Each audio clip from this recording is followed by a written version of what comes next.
नमस्कार, सलाम, सत श्री अकाल, आदाब। स्वागत है दोस्तों आपका अपने चैनल एसपी ब्लॉग्स पर।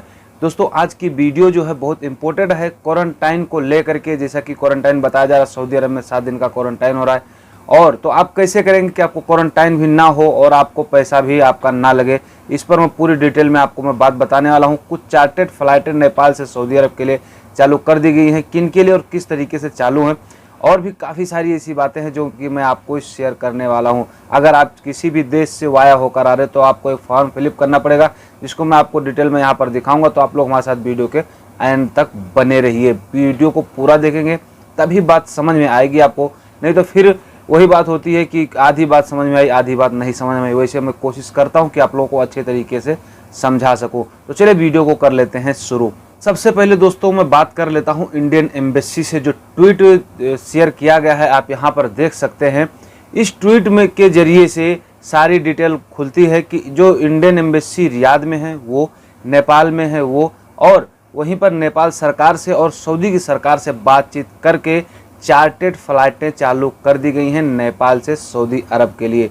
वो भी जो लोग नेपाल में फंसे हुए थे, खास तौर से उनके लिए। तो हफ्ते में 2 फ्लाइटें इस टाइम में नेपाल से चार्टर्ड फ्लाइट के जरिए सऊदी अरब आएंगी। जो लोग इंडिया से नेपाल होकर सऊदी अरब आना चाहते थे उन लोगों के लिए ये गुड न्यूज़ है। वो इस टाइम में चार्टर्ड फ्लाइट के जरिए सऊदी अरब आ पाएंगे। दुबई की तरह उनको घर वापस जाने की ज़रूरत नहीं है। वहीं पर अगर आप उस टाइम में वहाँ से सऊदी अरब के लिए निकलते हैं तो आपके लिए एक फॉर्म फिलअप करना पड़ेगा, जो कि बहुत ज़्यादा ज़रूरी है। आपको यहाँ पर मैं स्क्रीनशॉट में मैं दिखा देता हूँ। GSA ने इस फॉर्म को इशू किया है। इसको बहुत से वीडियो में बहुत लोगों ने या बहुत तरीके से बता भी दिया होगा। उम्मीद है कि मैं भी कोशिश करता हूँ आपको कि ढंग से बता सकूँ, ठीक है। तो इसमें एक मुकीम के जरिए से आपको फॉर्म फिलअप करना पड़ेगा, तो जिसका लिंक मैं आपको डिस्क्रिप्शन में दे दूंगा। अगर आप चाहें तो अपने आप से ही इसमें इसको फिलअप कर सकते हैं, ठीक है।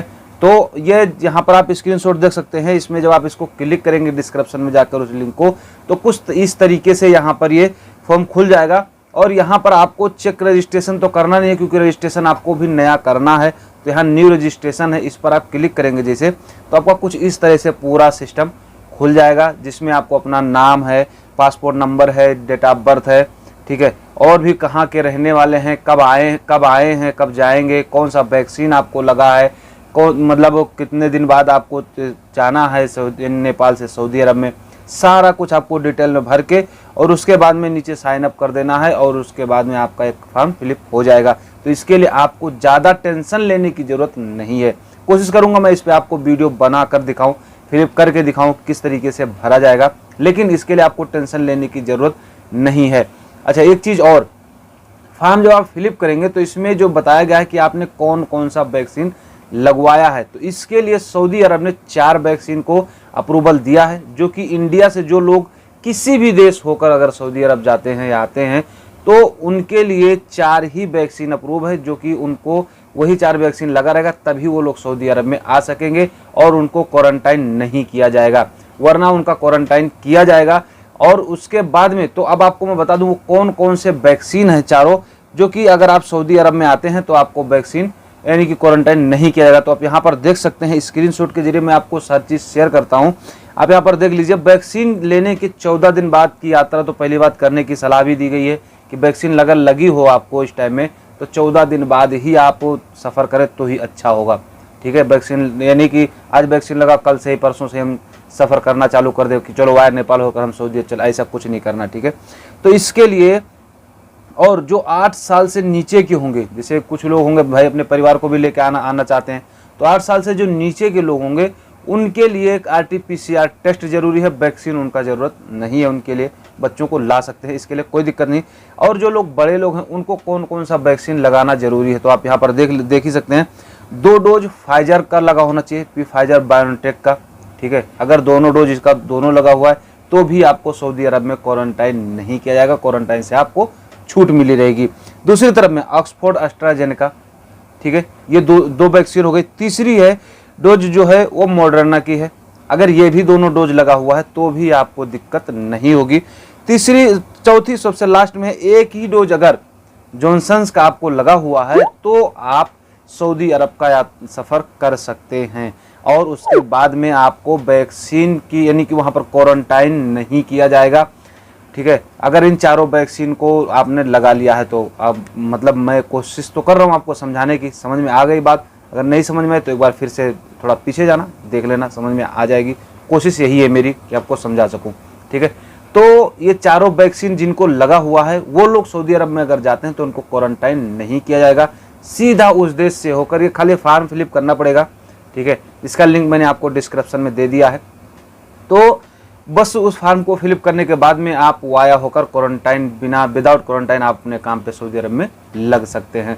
अब बात कर लेते हैं क्वारंटाइन में जो ये बताया जा रहा है कि 4,000 रियाल लग रहा है, 5,000 रियाल लग रहा है, 10,000 रियाल लग रहा है, आपको क्वारंटाइन करने के लिए इतना रुपया लगेगा, वैसा लगेगा। तो ये सब बातों पे आप ज़्यादा ध्यान ना दें, क्योंकि ये जो पैकेजेस है ना, इनको सऊदी एयरलाइंस ने ही खाली दिया है, सऊदी एयरलाइंस के अलावा और किसी ने नहीं दिया। अगर आप सऊदी एयरलाइंस से सऊदी जाते हैं तो आपको इन पैकेजेस को लेना पड़ेगा, जो कि इतने महंगे हैं। तो भैया नॉर्मल आदमी तो इसको ले नहीं सकता, क्योंकि हम 4,000 3,000 रियाल कहाँ लेंगे? 3 star hotel, 4 star 5 star hotel है। ठीक, तो इससे भी आप बच सकते हैं। और कैसे बच सकते हैं? इससे आप इस तरीके से है कि आप वहाँ से किसी नॉर्मल फ्लाइट से चलते हैं, वाया बहरीन होकर, मान लीजिए कि आप सऊदी अरब आ रहे हैं। ठीक है, तो आपको ये फॉर्म फिलअप कर लीजिए, उसके बाद में अपने कपिल से या कंपनी से बात कर लीजिए। वो आपको किसी रजिस्टर्ड बिल्डिंग में, जैसे यहाँ पर होता है सऊदी अरब में सिग्गा जिसको बोलते हैं, ठीक है, वहाँ रजिस्टर्ड होता है, उसमें जाकर के आपका एक रूम बुक कर देगा 1 हफ्ते क्वारंटाइन के लिए। ठीक, और 2 RT-PCR टेस्ट होगा आपका, जो एक एयरपोर्ट पर भी हो जाएगा, और एक जो टेस्ट होगा वो यहाँ पर क्वारंटाइन में 6 दिन जिस दिन होगा उस दिन आपका क्वारंटाइन होगा, RT-PCR टेस्ट होगा। ठीक है, तो आपको इससे घबराने की ज़रूरत नहीं है, आपका पैसा भी बच जाएगा क्वारंटाइन का भी। अगर आपने इंजेक्शन नहीं लिया है और आप आ रहे हैं और आपको क्वारंटाइन होना ही है, तो आप अपने कपिल से या कंपनी से संपर्क कर लीजिए, और वो आपको एक नॉर्मल जगह पर रख के, सेफ ही तो रहना है यार, हम 5 स्टार होटल में क्यों रहें, हमें क्या ज़रूरत है 5 स्टार होटल में रहने की। ठीक, तो बिना वैक्सीन के भी और वैक्सीन लगवाए भी आप दोनों तरीके से सऊदी अरब आ सकते हैं। सिर्फ क्वारंटाइन होगा और नहीं होगा, यही 2 चीज़ हैं बस। ठीक है, अगर वैक्सीन लगवा रखे हैं तो क्वारंटाइन नहीं होगा, नहीं लगवा रखे हैं तो क्वारंटाइन होगा। अगर पैसा बचाना है तो कपिल से और अपने उससे संपर्क आप कर सकते हैं, कंपनी से, और उससे आपका जो है बच जाएगा पैसा भी। तो मैंने कोशिश किया आपको पूरी बात डिटेल में समझाने की, और भी काफ़ी सारी बातें हैं जिनको मैं अगले वीडियो में लाकर आपको आप लोगों के पास में पेश करने की कोशिश करूंगा। तो बहुत बहुत शुक्रिया दोस्तों, आपका वीडियो पर बने रहने के लिए। आशा करता हूं कि आप लोगों को बात समझ में आई होगी। चलिए फिर मिलते हैं नेक्स्ट वीडियो में नेक्स्ट अपडेट के साथ में, तब तक के लिए जय हिंद।